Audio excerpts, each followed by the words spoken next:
તો મામેરાના યજમાન જે હોય આપણે બેડ ઉપર બધાય આગળ સજાય. મામેરાના યજમાનને આપણે વધાવી લઈએ.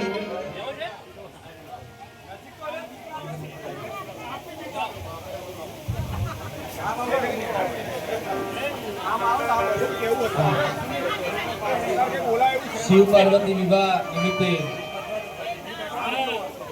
મામેરું મંજુલાબેન નટવલા રાવલ તથા દીપકભાઈ શાહ અને ચેતનભાઈ શાહ મામેરાના યજમાન અહીંયા આવી જજો.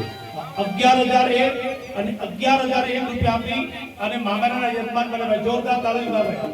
શિવ અને પાર્વતીના મામા મની મોસાળા યજમાન બને છે. 11,001 અને 11,001 રૂપિયા આપી જોરદાર એમને તાળી વગાડે. એક ફોટો ના